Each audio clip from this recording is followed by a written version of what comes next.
Welcome, everyone. I'm so glad you could join us for this wonderful event, a special virtual tour of Margaret Armstrong's Botanical Watercolors and book covers from the collection of the Metropolitan Museum of Art. I'm Carolyn Waters, head librarian at the New York Society Library, and we're so pleased to have our special library donors and Good Hue Society members with us today, as well as friends, visiting committee members, fellows and volunteers of the Metropolitan Museum of Art's Department of Drawings and Prints and the Thomas J. Watson Library. Today's event is of particular interest to those of us at the library. As you can see, I'm standing here in our beautiful exhibition gallery, the Peluso Family Exhibition Gallery, where our current exhibition, The Book Beautiful, is devoted to Margaret Armstrong, a brilliant, talented book designer who also happened to be a member of the New York Society Library. As you may know, our exhibition gallery is closed to the public at the current time, but our exhibition lives on in a virtual gallery talk on our website, which I hope you will visit when you get a chance. We're thrilled to partner with the Metropolitan Museum of Art to bring you today's program because, in fact, our exhibition was inspired by a seminar on American publishers' bindings that a number of us attended at the Met a few years back. It was at that seminar we discovered the name Margaret Armstrong and her special connection to the New York Society Library. So I'm now going to hand over the reins here to the Metropolitan Museum of Art's Constance McPhee, Curator, Department of Drawings and Prints, Mindel Dubansky, Museum Librarian, Preservation, Thomas J. Watson Library, and Holly Phillips, Associate Manager, Thomas J. Watson Library. Enjoy.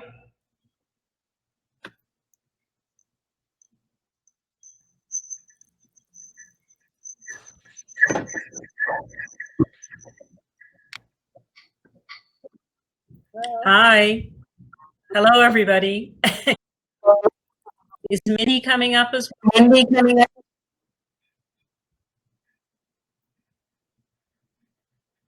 We're just waiting for Mindy.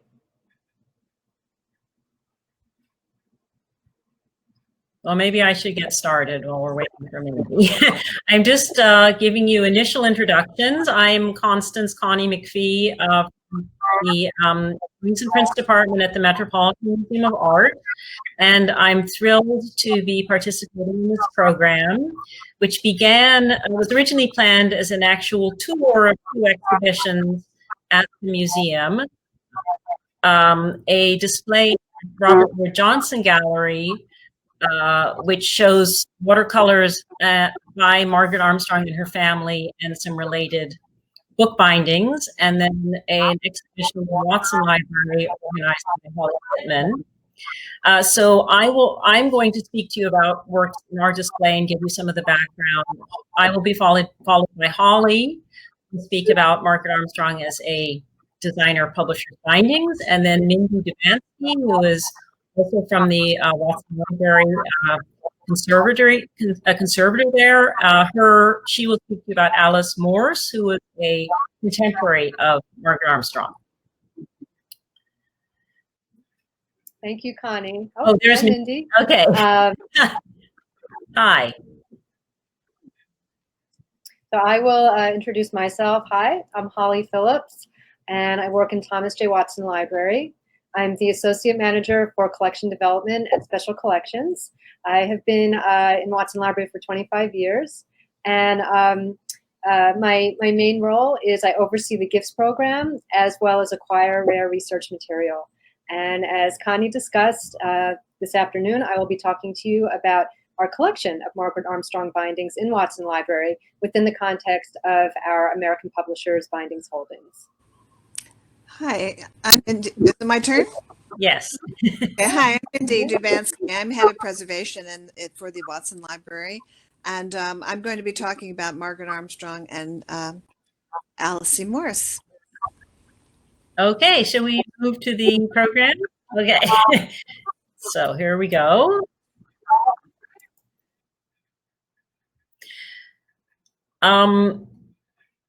Hi, I'm going to, in a minute, move to the full screen to take myself off the screen so you can just see my slides, because that's what I'd really like you to focus on.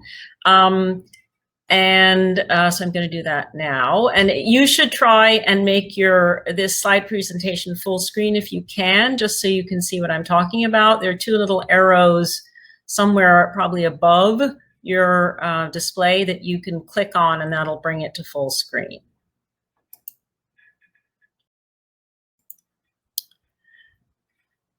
And okay, there we go.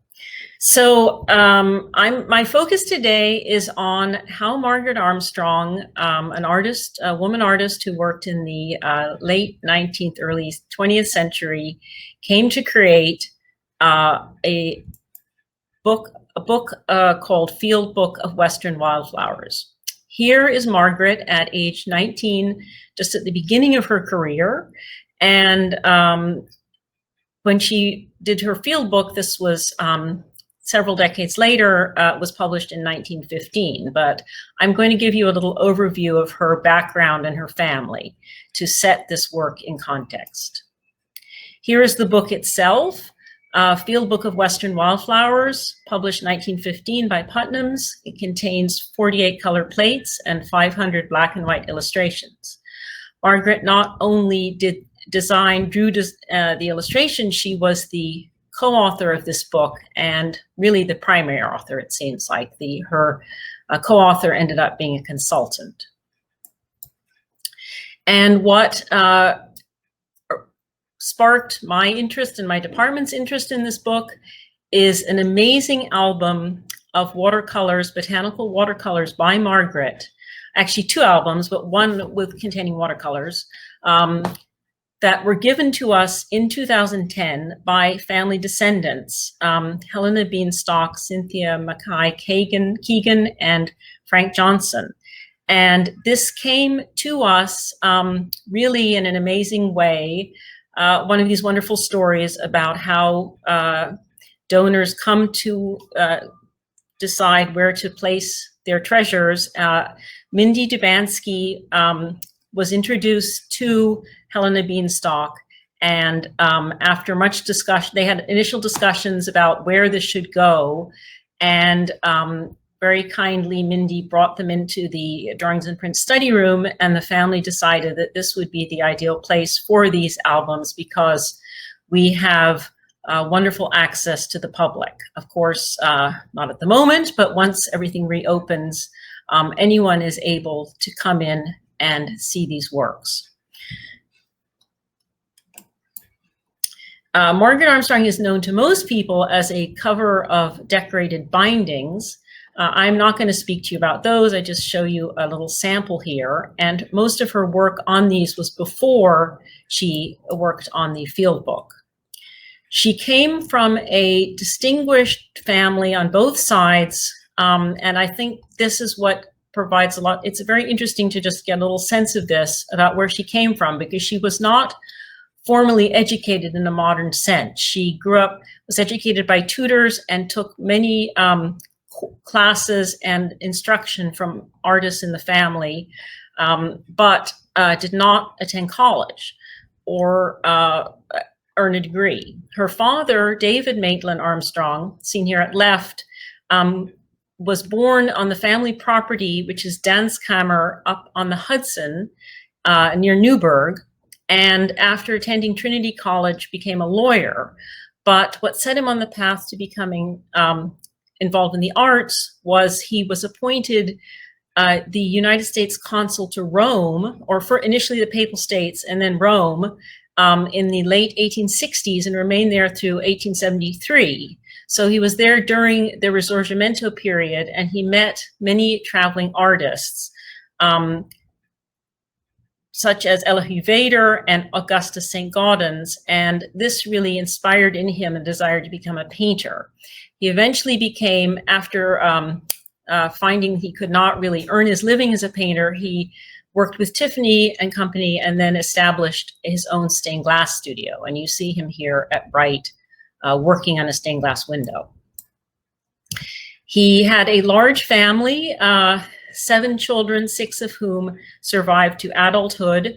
And the 2 that are really greatest interest to us are Helen and Margaret, Helen at lower left and Margaret at lower center. The younger sister at right, Marion, is the one who inherited the albums, and it was her descendants who gave them to the Metropolitan Museum. Neither Helen or Margaret married, so they were single lady artists. Excuse me. Here they are, both in just before, around in their late teens, early 20s. Probably down, the family bought a house in on 10th Street, and that became the family home, and with a studio at the back. After some initial training, they both took classes at the Cooper Union and the Art Students League. They started to move into their own individual paths.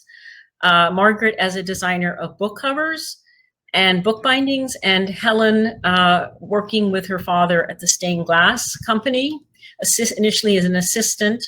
And by 1893, the family participated in the World's Columbian Exposition at Chicago in 1893. Margaret had book bindings on display there, and Helen, I believe, participated with her father in a stained glass display. This exhibition was extremely important for putting women artists on the map in a new way. Of course, it was from women artists from all over the world. The American section was here at upper left. After participating in that exposition, Helen really joined her father's company and eventually became his primary expert at working on figures within the stained glass designs of the company. And this work is one of these beautiful watercolors that were also given to us, to the Met Drawing and Prints Department by the family, with Helen doing the figures and her father, Maitland, the beautiful aesthetic era background. Helen and Margaret worked together as book illustrators, and this example is a poetry by Dante. And again, Helen produced the figures and Margaret the floral imagery. And here you can see at the left, Margaret would have done these flower borders, and you can see here her initials signed within the stems, just the way she placed them on covers. Excuse me. And she also designed floral borders that were printed in color within the books that she designed covers. The question that I had when I was working on this project is how Margaret, who was not particularly known as a botanical artist before starting on this project, came to it. And it's clear that it really was something she worked on throughout her life, even though she didn't professionally produce botanical watercolors until the early 20th century. Her grandmother had painted flowers, and these remained in the family and actually came into her possession.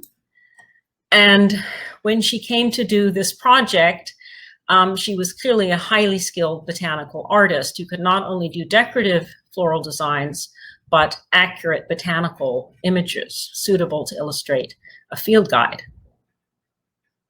So she came to this project around 1909, and it seems to have happened around the time that paper covers were started to be used as books, and so the demands on her as a cover designer were lessened.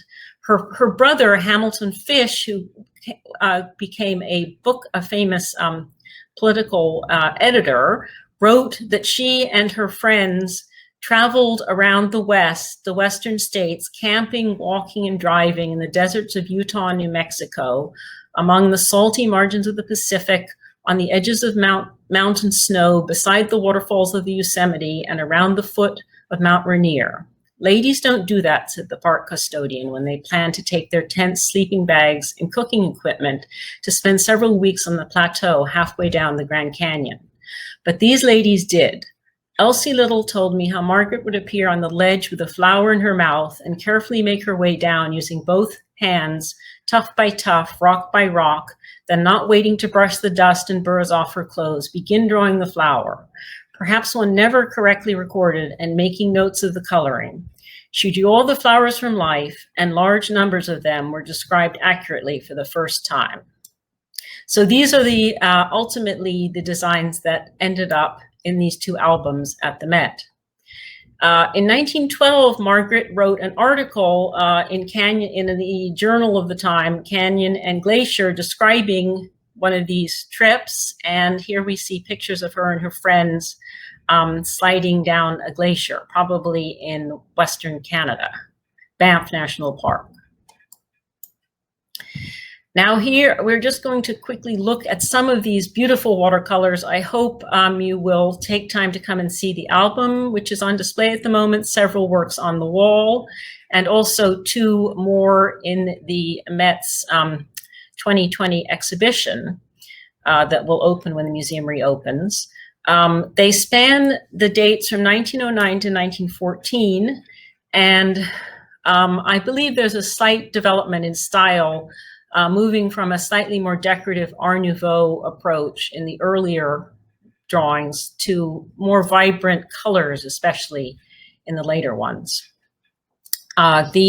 Whenever possible, Margaret used the common English name first and then followed by the Latin one. Here's an example of the black and white, one of the black and white drawings.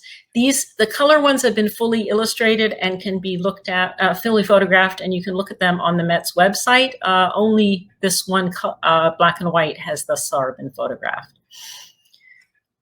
Now, you might, based on most of the, you can see that most of these works have inscriptions on them, and I spent quite a bit of time working on these inscriptions to figure out where Margaret made these drawings and when. Here's a blow up at lower left, showing that the drawing at the right was done on the Yoho Trail, Emerald Lake, Canadian Rockies, on July 1909. And these inscriptions have I've been able to come up with a rough outline of where she went and what years. And basically my theory is that she made this first trip in 1909. Whoops. Something has happened to the slideshow. Let me see. Oh, there we go.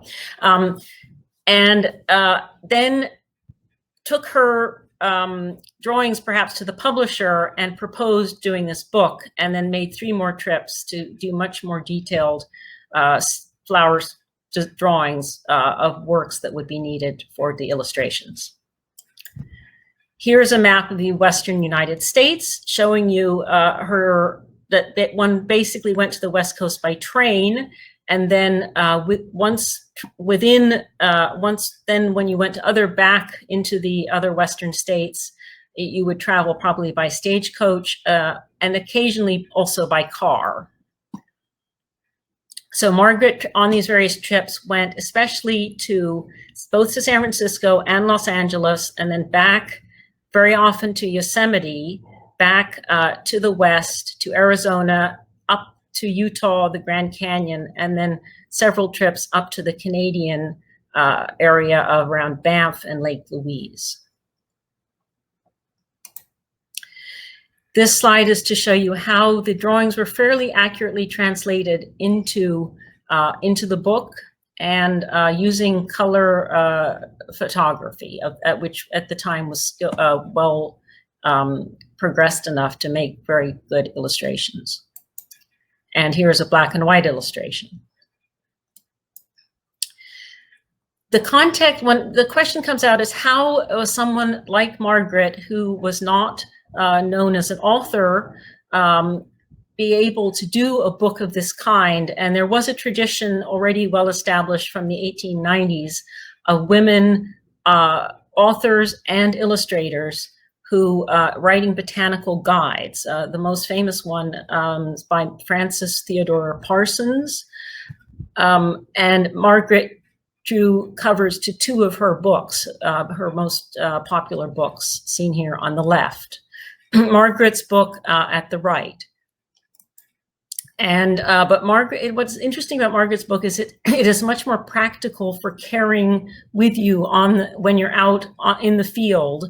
It's the perfect size to fit into your pocket, whereas Mrs. Parsons' book was really too large to do that.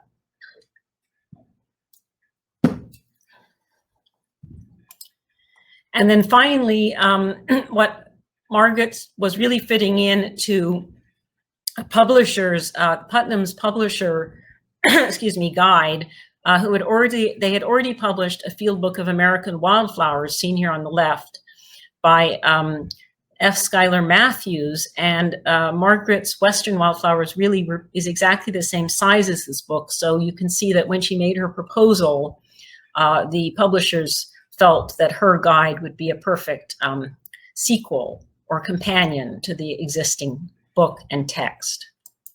And then I close with an image of Margaret and friends at a family summer camp property they had in Quebec at Hatley.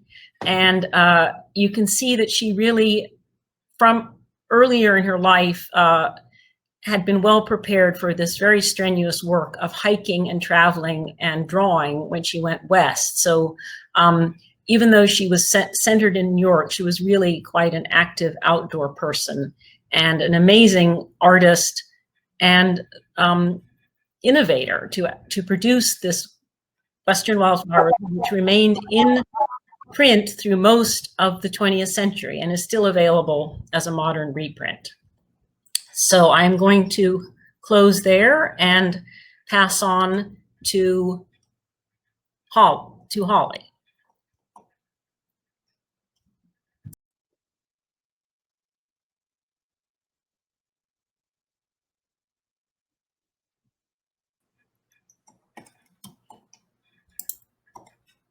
Thank you so much, Connie. That was wonderful.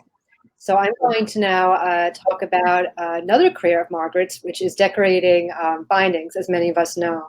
And I just wanted to remind everyone, as Sarah very thoughtfully pointed out, if you haven't already done so, to enlarge your screen so that you can see the images at their maximum.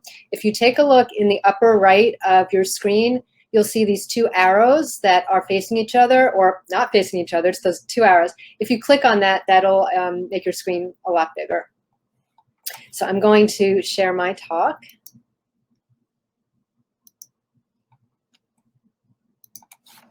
As Connie discussed, Armstrong was a botanical watercolors illustrator, adventurer, as well as a field researcher and an author. She had another career, as we know, as a book cover decorator, which I will start talking about. I want to thank so much Carolyn, Sarah, and Diane for organizing this wonderful online event celebrating the beautiful bindings of Margaret Armstrong, and to thank all of you for joining us, and for Barbara Beek's exhibition at the New York Society Library, her beautiful exhibition, which happily will be extended through the fall. I also want to thank my colleagues Mindy and Connie for sharing their expertise, helping to shape my talk. And a special thanks to Lowell Thing, Margaret Armstrong scholar, expert, and collector, who generously shared of his time to discuss Margaret. And I wanted to tell you that the images that you're about to see of our bindings in Watson Library are digitized images. We have all of our American Publishers bindings online for you to enjoy through Watson Library's website. And finally, I wanted to mention the seminal Gullins and Espy, the catalog of Margaret Armstrong's bindings, which was published first in 1968 and again in 1991, where they identify 314 of Margaret's bindings, which greatly informed my talk today. Okay. Oh, I think we have it backwards. I'm going to start from the beginning. Sorry about that, one moment.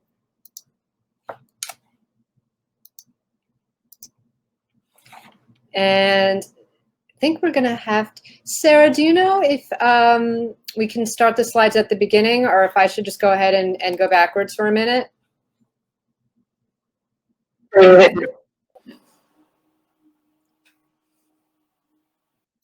well, you're going to get a little sneak peek. Sorry about that.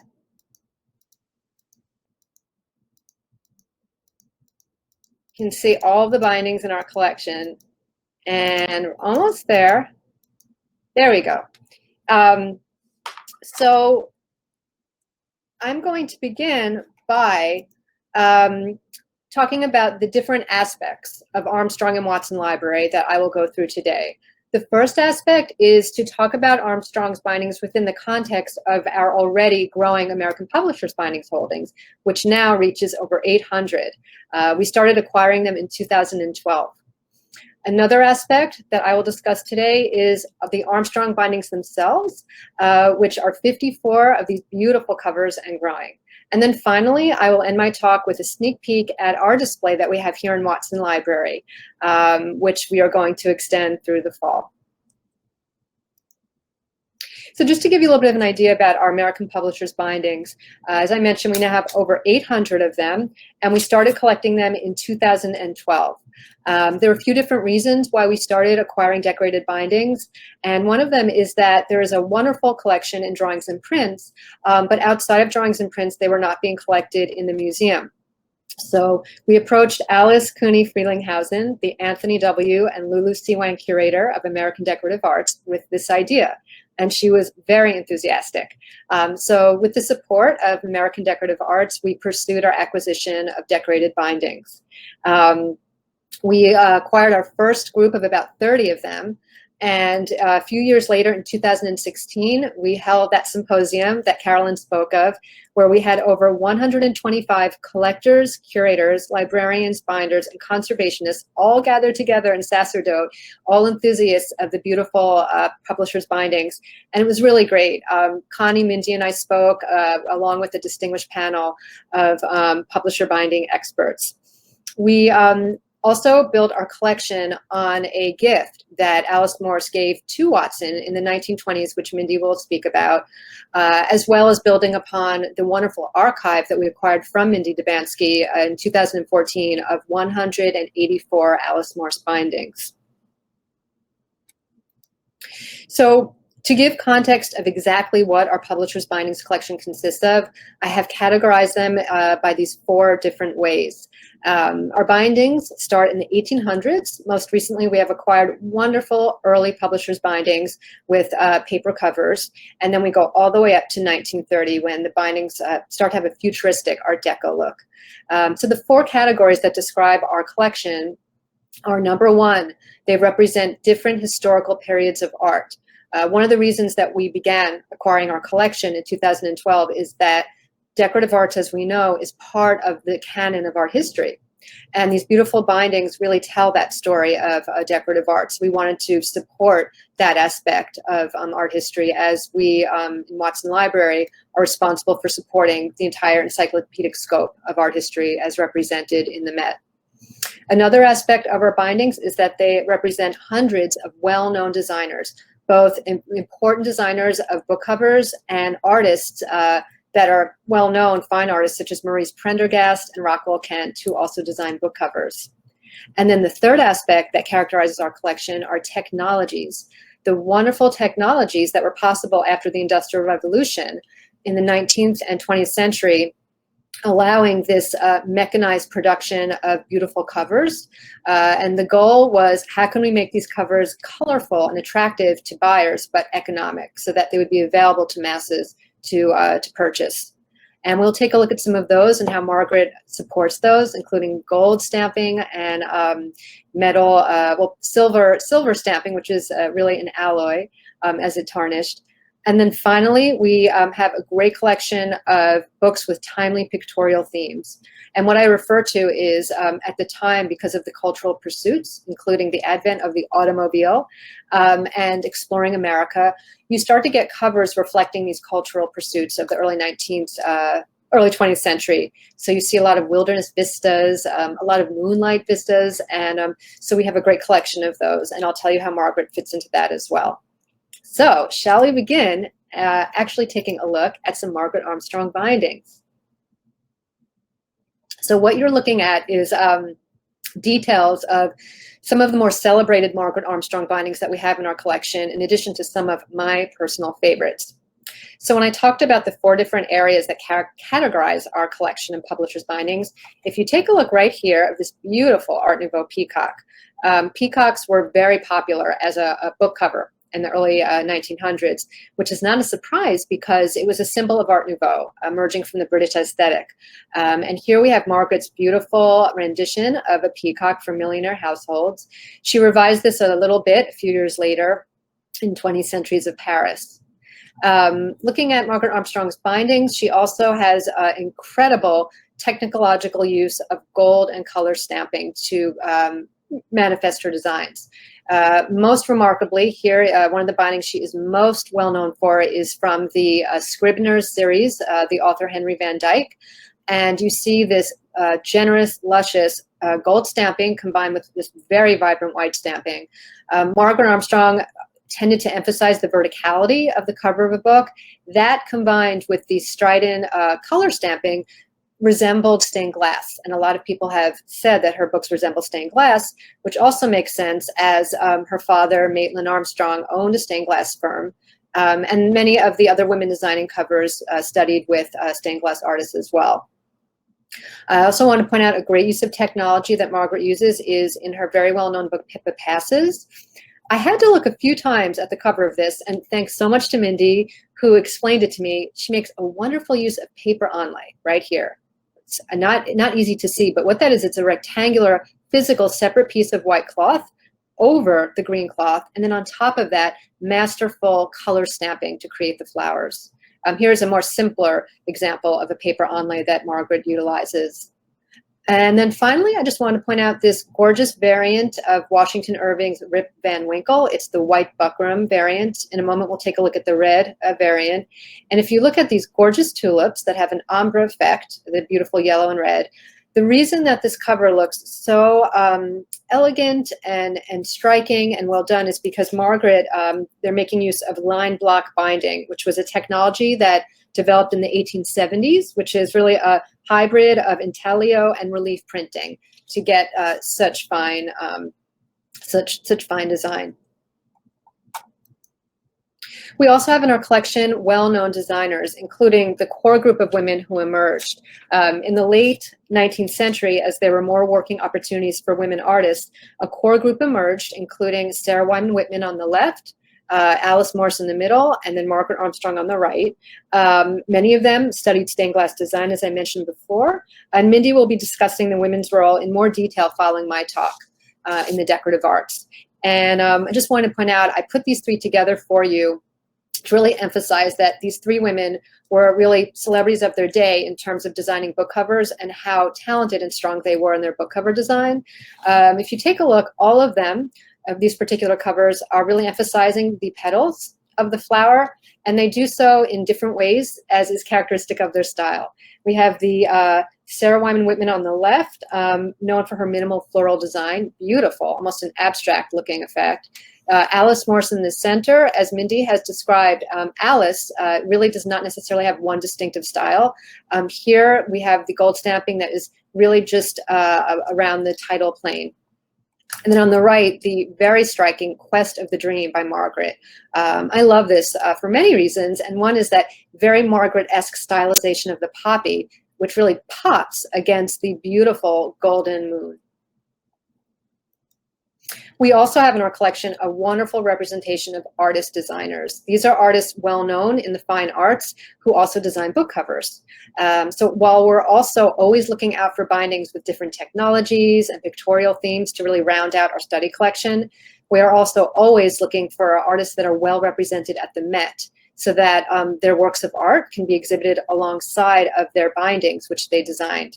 And a perfect example of that is Margaret. As Connie showed us right now, and as Connie explained in her beautiful display in the Johnson Galleries, is right here I'm showing you the Indian paintbrush that Connie showed.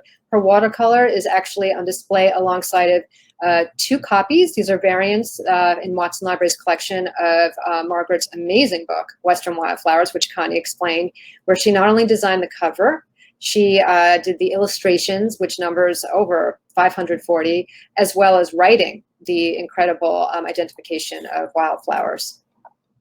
And just to go back for a moment, just to that slide that I showed you, this is representing artists that are well represented at the Met, including Maurice Prendergast.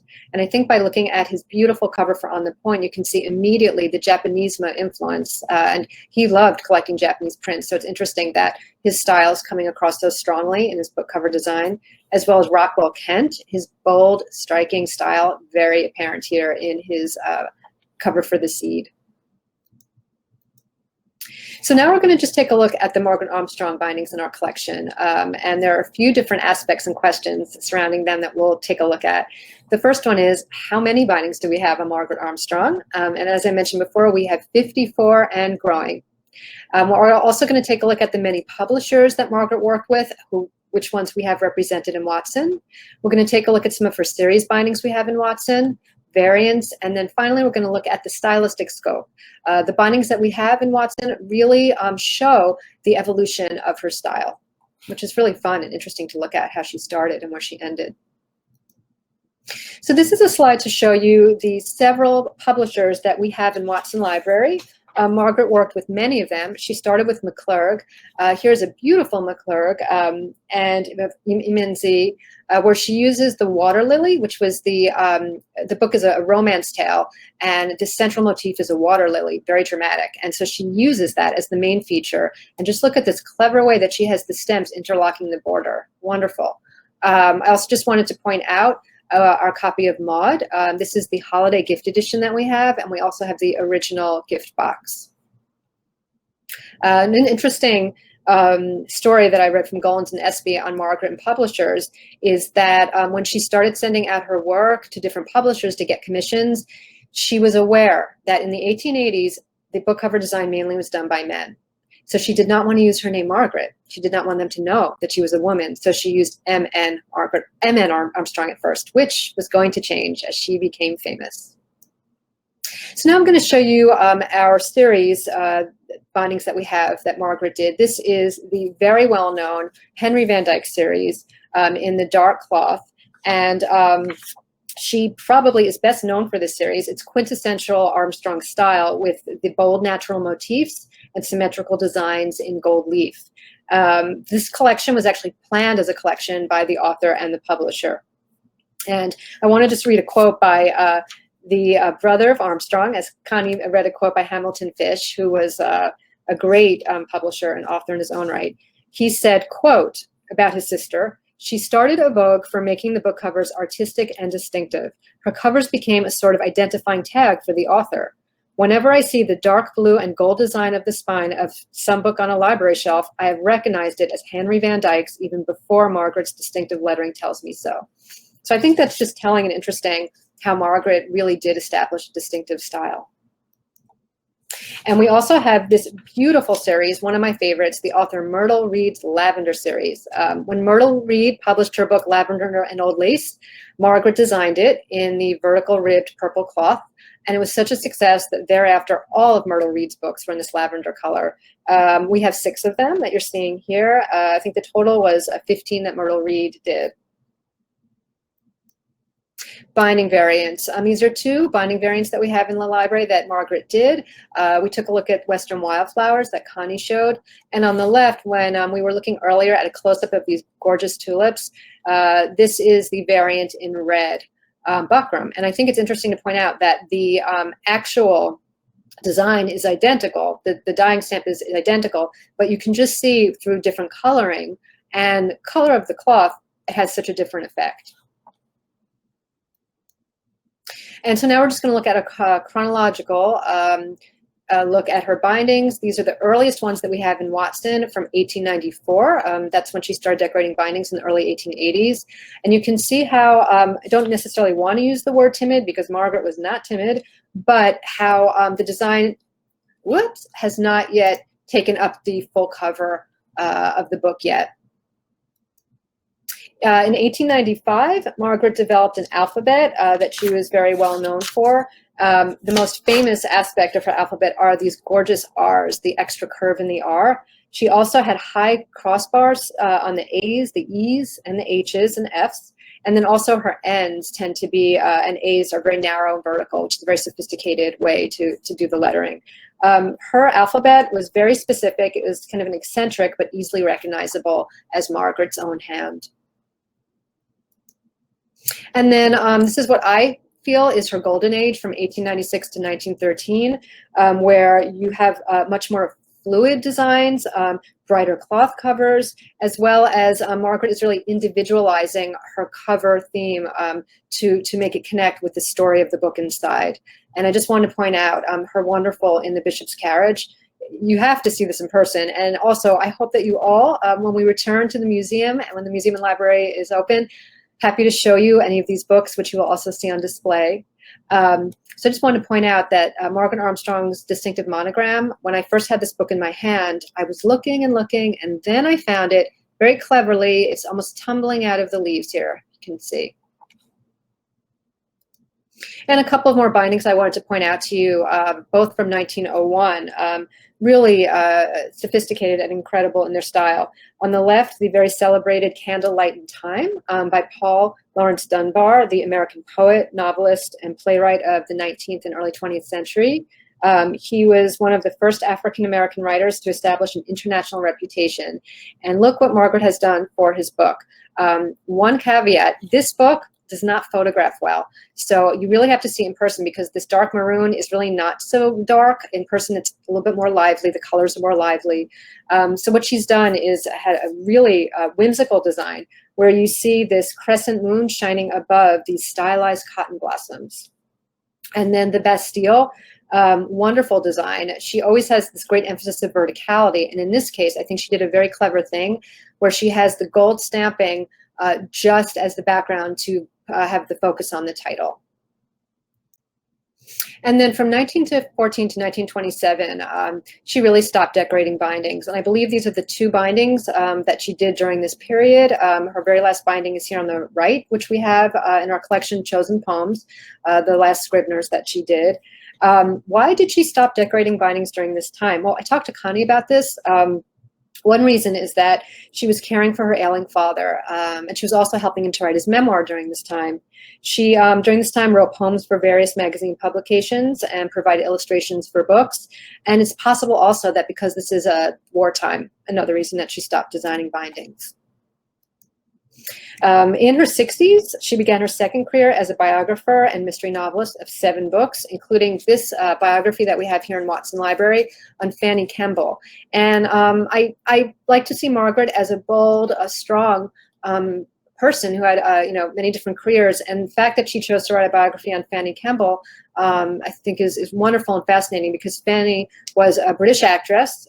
She met Pierce Mies Butler, who was an inheritor of Southern plantations. And she wanted to visit the plantations with her husband, and he resisted. And finally, she insisted. And when she finally observed the plantations, she wrote down what she saw in a journal that she ended up publishing, which was pro-abolitionism. She ended up divorcing Pierce Butler and on her own be very bravely speaking out about her opinions on abolitionism. So we're going to conclude my talk by taking a sneak peek at the display that is currently up, which will be extended through fall. I hope you'll come and enjoy taking a look at the bindings. I installed the bindings with my wonderful colleague, Adriana, the last week in February, and who would have known then that in a week all of our lives would change drastically and we would be working from home. So these were just put in right before COVID-19, before the crisis hit New York City. And we thought it would be really lively to have a spring display with a lot of covers with spring flowers. And what you're seeing here are our brand new inherited vitrines from the medieval galleries. Thanks so much to Ken and to Dan Kershaw. We inherited these handsome vitrines, and we thought it would be a really good idea to inaugurate them with Margaret Armstrong bindings. And I'll just take you through very briefly. So there are 4 sides to the 2 vitrines, and I've organized them in these 4 different groupings. Bindings that are said to resemble stained glass, bindings with floral motifs, the Lavender series, and books that are unusual for Margaret or not ones that she's most well known for. When you walk into the library on the right, you'll see some stained glass bindings. And I just wanted to point out this very exotic, wonderful looking cover through South America.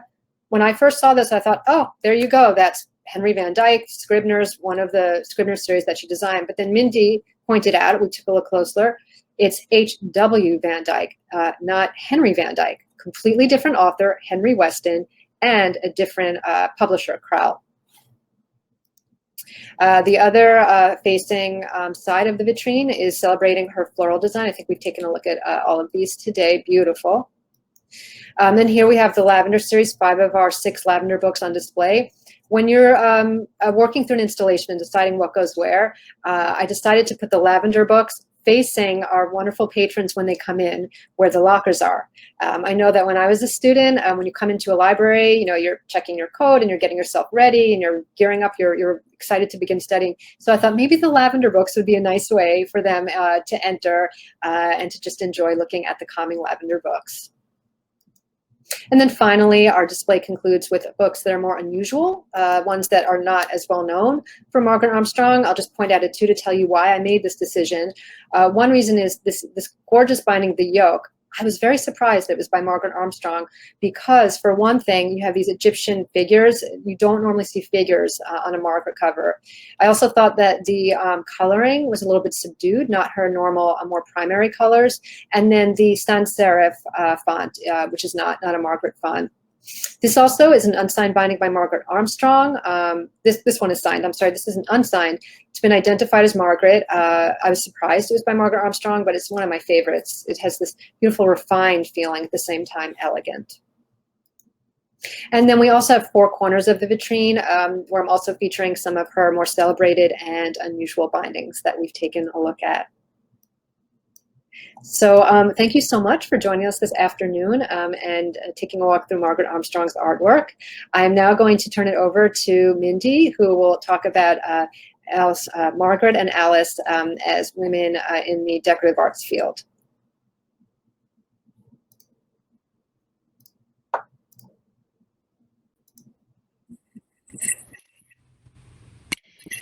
Okay. Can you hear me? Let's see. Okay. Great. So hi, everyone. I'll go quickly. I can see we're taking up a lot of your time. And okay, my slides are also at the end, I guess, because I went through them and we had to go backwards. Don't look. Close your eyes. I'll tell you when to open them. Okay. So I'm gonna close my image and then I'll join you back for questions later. So is the relationship slightly between Alice Morse and Margaret Armstrong, as much as I can say in this time, and also to give you a little bit of sense of what their lives were like as being educated to do this work and becoming professional. I suppose that's the best way to say it. On our left, we have the only known picture of Alice Morse, which comes from a book on a woman of the century, which was made by Frances Willard and Frances Livermore and Willard, and in around 1892, or really trying to build up to the World's Columbian Exposition in the Women's Building. There was so much going on. So how I got involved with Alice Morse, I want to make my screen bigger, but I'm afraid I'll get the beach ball again. In 1923, Alice Morse moved back to New York from Scranton, Pennsylvania, and she gave 58 of her book covers, just covers, not text, to the library where they were exhibited. And then they were transferred in 1957 to the Department of Drawings and Prints. They were never cataloged until in 1997, I rediscovered the boxes of covers in the Department of Drawings and Prints while I was doing a grant project up there. And I became very interested. Again, Nani Frelinghuysen helped me. And I started researching who was Alice Morse, what were these covers, why just the covers. And I started, a little later, I started a blog. But I tried to find the books that matched the covers to prove that they had been published. I looked at the New York Public and I came to the Society Library where I actually found more than anybody else had in good condition, but there were no extensive collections of these books anywhere. They had all been rebound, and therefore I decided to collect the books in all their variants and adaptations. And in 2008, I had an exhibition at the Grolier Club and published a book on Morse. And the last time Morse exhibited at the Grolier Club was with Margaret Armstrong in 1894. So by 2014, the museum decided to acquire this collection, which I had originally wanted to make for the museum, but at that point, so education had to happen on the history of publishers' bindings before that happened. And also Ken Soner, who was very open to expanding the collection in this way. And so I want to tell you a little bit, just bullet points of education. Both Margaret Armstrong, Sarah Whitman, and Alice Morse were mentioned in almost every exhibition catalog or text that was available in their own time, together as being really prominent women designers, which was an up and coming field. So where did they? Well, Alice Morse, you already heard where Margaret Armstrong was educated. But Alice Morse was a working girl from Brooklyn. Her father was a salesman. She was a middle-class young woman, and she took advantage of this program, this fairly new program that the Women's Art School had for to start teaching women about art. And the design program really wasn't available until she was in graduate school. So she was both an undergraduate and a graduate student at the Women's Art School, where where the Armstrong sisters also attended classes, but I don't believe they necessarily got degrees. And I would say Candace Wheeler comes into play a lot in all the activities that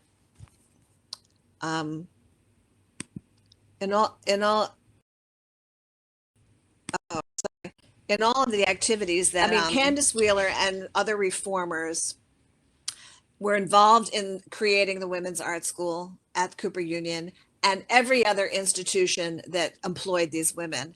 That's the business she was in. She was an artist, but she was also always creating opportunities. And one of these was funneling. She and the other advisors of the Women's Art School would funnel these graduates into the field. So Alice Morse first worked for John Lafarge, and for 4 years she worked for Tiffany, painting glass and designing glass at the Tiffany studios, in which she was interviewed in the Art Interchange, and she said she became tired of the long hours, and she heard that there were these opportunities for designing book covers. There were contests. She entered a contest, she won, and that gave her hope that she would be able to work freelance from home, making a living, being a book cover designer, and she was one of the first to do so. And in this interview in this Art Interchange magazine, she says it was pretty easy for her to make that transition because designing for stained glass was very similar as designing for book covers, which makes sense because you're having outlined shapes. And after my book came out, the Cooper Hewitt Museum discovered, because of the book, that they had a box of Alice Morse's original drawings, which also had never been cataloged. And so there were 70 for stained glass and 30 for book cover designs. And I believe that this is one of the book cover designs on the right for a book that had actually been published. But all the other designs were for books I had never seen. And I believe they were her second. She always did 2 designs for the publisher. And of course, the original designs would have been owned by the publisher and no longer exist. But I think these were the rejected second designs. So here's an example of a Margaret Armstrong window, I think the only one possibly attributed to her in Florida. And both studied at the Art Students League. The Armstrongs much earlier, Alice Morse after a little bit later. And just to show you the similarity of what was going on with her bindings, this is a series of books published by from the Hampton Institute Camera Club. And Alice Morse here did the first one, Poems of Cabot and Field, followed by 3 by Margaret Armstrong. And I could speculate that the reason why Morse didn't continue is because in 1895, and shortly after that, Morse took training in normal school to have education degree, and she moved to Scranton, Pennsylvania to take a full-time job as an arts administrator, which makes sense that she wouldn't have really had time or designed a lot of her books. She stopped designing book covers at that point. And I just wanted to show you one of Morse's designs because we can assume that Armstrong approached her drawing in a similar way. And here you can see that she laid out a pencil grid. There are compass points and to design these beautiful symmetrical designs all the artists, most of their designs were symmetrical designs like this. And they were drawn out in watercolor and ink, maybe gouache. And on the back of some of the Morse's drawings, at least, there were notes on which book cloth to use. So what we got, just to explain to you visually what our book covers look like, what Morse's book covers look like, the one on the left is the cover, just her exhibition cover from the Met's collection, and it's an unfinished cover. So I think we also can assume that we know that the artist received covers, finished and unfinished, from the publishers without text. Because most of these, there were no evidence that they were cut off of books. They were just covers in process. This is one that is very different from the end result because you can see the name is different. On her cover was Ellen, and then the name was corrected to Helen. And there's no title, no titling, nothing on the spine yet on this cover. But these were what the covers looked like that they would show at the Grolier Club and all the other places they had exhibitions, and of course in the library. And so these two exhibitions, but there were several things between 1892 and 1894 that made these women kind of household names and famous. And the first was at the Aldine Club, which was a club for publishers that had a commercial binding exhibition, because this is the first time, as everyone said, that these covers were being produced. Artists were hired to produce the covers of books, and they were really made a big splash, and the publishers showed them along with historic bindings and all kinds of things. So then the big push was for the World's Columbian Exposition. So again, Candace Wheeler was responsible for the Women's Library, and I think the decorating is also of the Women's Building. And she appointed, it had to be her, that appointed Alice Morse, the chairman of the subcommittee for book covers and illustrations. And here's the Women's Building in the background.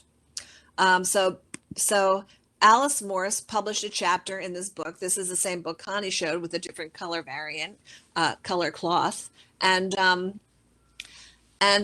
She did write this chapter on women illustrators, and she also organized the exhibition of bindings for the Women's Building. And she also did mention Margaret Armstrong and the beauty of Margaret Armstrong's work in this chapter. So she was promoting Armstrong. And then, of course, after the Women's Building, in 1894, the Grolier Club had an exhibition called Commercial Binding, which really featured these modern bindings for the first time, not just the women artists, but all artists, and I'll show them along with beautiful historic examples of fine binding, which Morse was extremely inspired by. And I just put in Margaret Armstrong got almost a whole page, a full paragraph anyway, on the quality of her work and the beauty of her work. So everyone appreciated her. And then there's this great 2-volume book that came out called The Woman's Book. In the same year, it was republished in another title. So this was the first one because this is an Alice Morse book cover design. And the second one only has the border and the inside is kind of changed. So I would say this came out first, but why 2 titles in the same year? Or, why they changed the title, I don't know. Now in this book, there's a chapter called Occupations for Women, and the example which they illustrate is you can be a book cover designer, and they're showing Alice Morse as on the left as an exemplar, Margaret Armstrong on the right as an exemplar. And someone asked a question I saw in the chat of how much money they made. They were able to make a living designing book covers during this time. I think, if they worked, I think $15 a cover was mentioned somewhere in this chapter, but it's a book you can read, a chapter you can read about how, where they go into great detail about what you can expect your life to be like if you want to be a book cover designer. and all the ways to go about that. So again, Candace Wheeler at work. Candace Wheeler started the New York Society for Decorative Arts in 1877. She also started the Art Interchange magazine, and many of you may remember the Women's Exchange.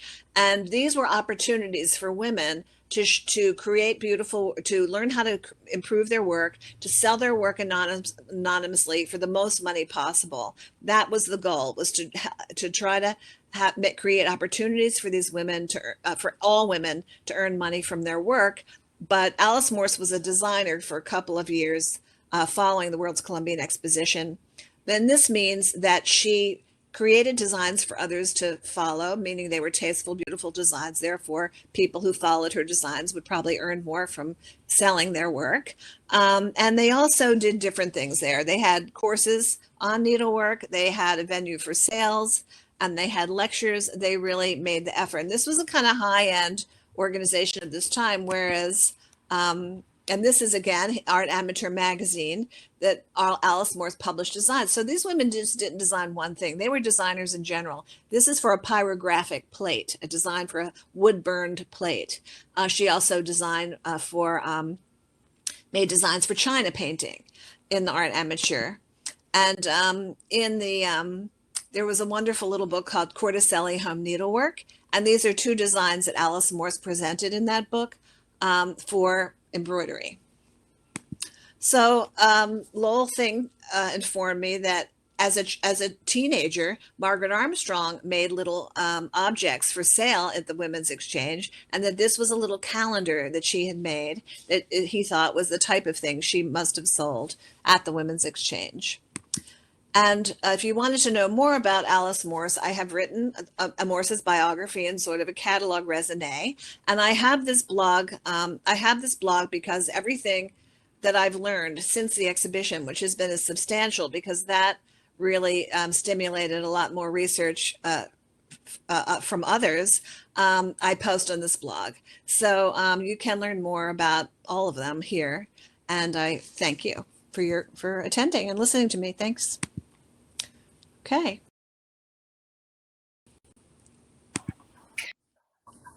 Thank you so much. Wonderful content and gorgeous slides. My goodness. I'm just reappearing very briefly to let the audience know that we definitely encourage you to include questions in the chat. We have a couple here. I'm going to step off screen and let all three of our presenters be on screen, a little bit of discussion and to take your questions. And then you'll still hear me jumping in occasionally to voice the questions that we see in the chat. Enjoy. Thanks so much. So the first question that popped up in the chat was whether there is in fact a biography of Margaret Armstrong. I know myself that there are several books that talk extensively about her work, and there are some books that talk about her family, but is there a biography, or where should people go for more biographical information? There really is not, and that is one of the things that makes working on her somewhat difficult, because most of the mentions of her are in family memoirs. Both her father and her brother wrote memoirs, and both Helen and Margaret are mentioned in a book by Robert O. Jones, who wrote about David Maitland Armstrong, but really only two brief mentions of them, and frustratingly brief. Connie, there is one in process now, because the collector Lowell Thing, who was supposed to be giving a lecture for the society, really has almost finished writing a biography of Margaret Armstrong and is currently looking for a publisher. So there's going to be one. Hopefully there'll be one in the near future if he does find a publisher, when he does find a publisher. And I think the goal is an SB that has, right?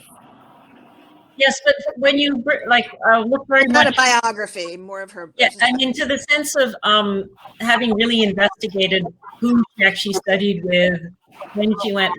It's hard to. Lowell is doing that. Yeah. Lowell has done that. Yes. So we can expect one. Great. We're looking forward to that. Yeah. Excellent. A questioner Says fascinating. Thank you. I absolutely echo that. And you've covered some of this, but can you speak a little bit more about how skilled women illustrators were received at their time? Were they considered equal to illustrators who were men? Were they hired as frequently? And then you mentioned about pay, but is there anything to add about that? Well, they're always referred to as, they always, because it was new, they were always referred to as, the women are making a stand and are doing beautiful work at this time. So I don't know. I don't know how. I'd have to read that chapter to see if they compare. If they give a comparison. Connie, did you, or Holly, have you done it? Just from the point of view of comparing what Margaret and Helen did together compared to previous, the 19th century tradition, which is more men. Male illustrators tended to do more whole page illustrations, which often illustrated a scene in the book. So they were more like the equivalent of a painting in a way, but moving down onto a single image. Whereas Margaret and Helen had a more comprehensive vision, which involved borders, frontispieces. It was more extending this idea of the Decoration. moment, aesthetic era decoration, really. That's what they refer to them. Yeah. The few books that Alice Morse illustrated, on the title page, they always said decorated by Alice Morse. They never said. So if they were vignettes or borders, I don't know if that had to do with any monetary remuneration. Just to give the fuller picture of our publishers, Findings and Watson, I concentrated on Margaret and Alice and Sarah Lemon Whitman, but the collection, thanks so much to Ken Stoner, the chief librarian, that we have been acquiring for the past several years, does include key bindings by other women, including Dorothy Stewart, Blanche McManus Mansfield, and in those cases, they were actually doing very dramatic. In the case of Blanche McManus Mansfield, very poster style, bold drawings for her decorative bindings.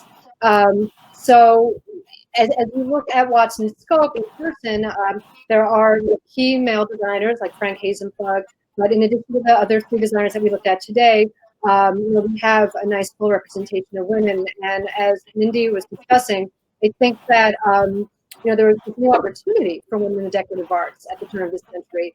So you've got more women that are trained that are all of a sudden, that was a really big change in the 1900s, going from men really only doing the covers to many women being celebrated for their designs. Wonderful. A participant asks, great presentation. When you look through the books, do they show evidence of having been read, or were they collected as objects, or both? Okay, we start and then we can all fill in. So when Ken Stoner decided to start acquiring American Publishers bindings, and we worked very closely together to do this, the main collection criteria is condition for us, because one reason is we want them to be exhibitable.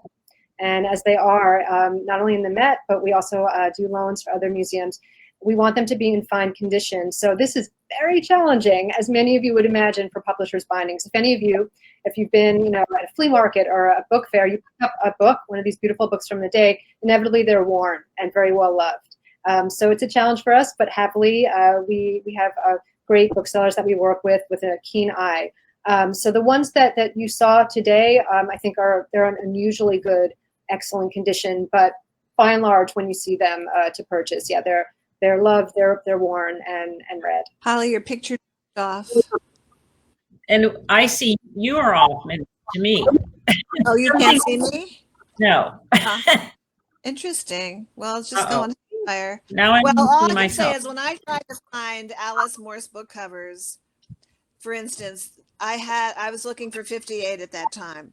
I looked them all up in the New York Public Library. They had 35, but only 5 of them still had their original bindings on them. The New York Society had the most, I can't remember, that still had their original bindings, but very few. They've been rebound. So these were heavily read. Most of these books were very popular books that were not treasured, that were heavily read and rebound or discarded. And the great contribution of the effort of all these people studying publishers' bindings is that now the librarians know what they have, and they can go and they can find things in their collections, and they can move them to special collections, or if they're in good condition, and or if they're association copies. So this is, what we're after is really preserving the work of these women, and if we're lucky, finding original material. Like when I first met Helena Beanstalk, and I saw that I have these two books, we've had in the family, and I'm like, no one knew those books still existed. It is so rare to have, and those drawings from Cooper Hewitt. It is so rare to have original material from these artists, and it's really great that it's all coming out. It's all coming out now. People are preserving the books, but yeah, they were read. But when you look at the titles and the subjects of the books, specifically for Alice Morse, I mean, she did like pet care, poetry, French literature, women's cookbooks. There's no subject. And of course, some of those subjects are going to be more popular than others. And some, like one of the books that was the hardest book to find, I only found one copy in good condition, was Our Home Pets, which is like pet care. And her design on the cover were two parrots. Like, okay, well, we use that today as like the common pet. So it's really, that book became very rare. And I think also, I was just going to say, the point to make about these is they were not deluxe books. I mean, many, they were really the equivalent today of buying a novel. I mean, so they included a general audience. And that is why they were so, people could buy many. They actually had very large runs generally, and that's why they ended up in libraries, and were not really collected for their bindings. They were collected for their the contents in the most. Whereas earlier, I mean, books by famous authors, illustrated by famous artists, often were issued in deluxe bindings as well. But books, the holiday books, were always very special. Right. Yeah. And the other thing, just to follow on what Mindy said, many of these artists were single women, so they didn't have children who valued what they loved. And that is partly why the material didn't get saved when Grafton got dispersed, because the normal process is things passed down to the children. But in this case, I know that the Margaret Armstrong studio was closed up on 10th Street, and I believe some material was being thrown away. I mean, family would have to come in and be willing to preserve it. I think in Alice Morse's case, she just lived so long. She probably forgot to cover designer because she was 99. Yeah, there was no mention of her will or. Wow. That was striking to me, just because I was surprised when we first started looking at the library's Armstrong bindings at how few of the books I was familiar with as books. I mean, there's the classics, 19th century classics, but other than Henry Van Dyke and I guess Lawrence Paul Dunbar, I really had heard of very few of those authors, and I thought I was pretty conversant with the period. So it's good to know they were read and loved as books as well as as. So a question more about illustrators signing their work or designers signing their work. Can you talk about the special MA on Margaret Armstrong's covers? Well, for Alice Morse and Margaret Armstrong, that was hell because MAAM, they often got confused, and even Gold Nesbitt credited them for each other's work. So I don't see any signing on books to 1895, and I confirmed this with Lowell the other day. Something must have happened, and maybe it was after all this exhibition, like the Grolier Club exhibition, when these women became more well-known, more famous by name. People, that became maybe a more brand or selling point for the books, but nothing is signed. This is why Alice Morse, like, nobody knew what she did, because that's like right in the middle of her career. So half of her work, no one ever knew it was hers. So it's like that date, and I always wondered what happened in 1895 that suddenly, or 4 or 5, I can't remember which one, where all the covers were suddenly signed and nothing was not signed. So it could have been, judging by all those great reviews in those catalogs, that that women's building, that they became known. So the publishers allowed them to put their monograms on the books. I don't know if that answers your question, but that's they got credit. The use of a monogram comes out of the 19th century tradition of book illustration, or even the Pre-Raphaelite artists who created a motif that they signed there with their initials and their paintings. So there is a well-established 19th century tradition of using monograms, but why it actually then started to be applied to book covers is a different question. And also, if you look at the overall canon, I recently gave a talk, chronological journey of our bindings all the way from the 1800s. And, you know, before really the 1880s, the covers were designed more, in a sense, by the craftspeople. I mean, you may have the publisher, the printing company, and then they would have, you know, different people doing different aspects, designing the woodblock. And so what you have in the 1880s is this arrival of an actual designer specifically designing the cover. And then, as Mindy mentioned, I mean, as they became known and they were in advertisements, you know, they almost became celebrities of their time, where they really want to have their monogram there. But yeah, you don't really start to see the monograms until the 1890s. They are mentioned in, you know, it's funny when I went through like the American catalog and all the, you know, the early like list of these books from their time. Occasionally it says who designed it, but a lot of times it doesn't. So I don't know what, you know, their names started to appear in the trade literature too, here and there.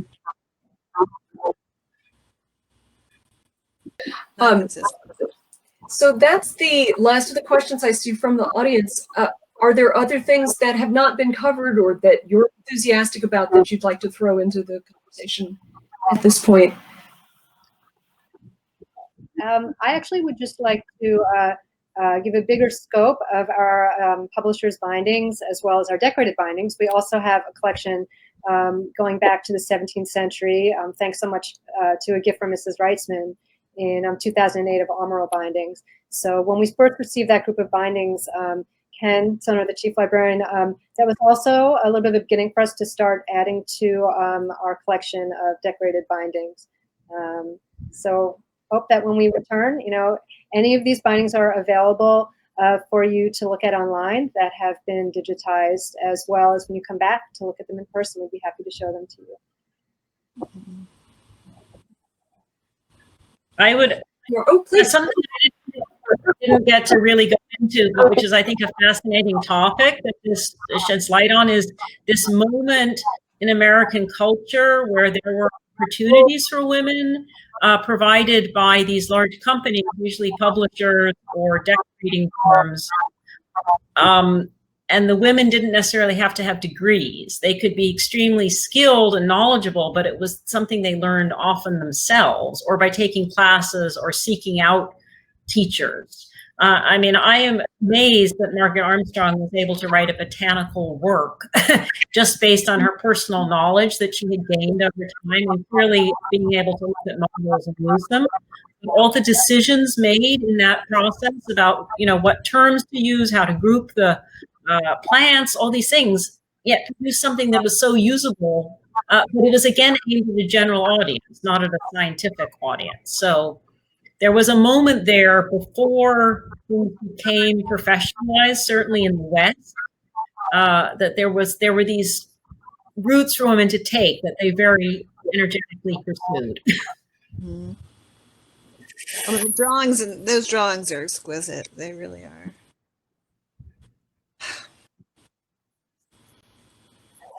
To all our presenters and everybody who's joined us here today. I do want to just throw in that we do have more information, as was mentioned, about the Met's illustrated book covers. You can also check the New York Society Library's website and look for the information about our exhibition. We have a little online gallery, more information there. And unless anyone else has anything to toss in, I will conclude there with many thanks to all of you. Thank you. Thank you. Thank you so much. Thank you. Bye, everybody. Bye. Bye. Bye-bye.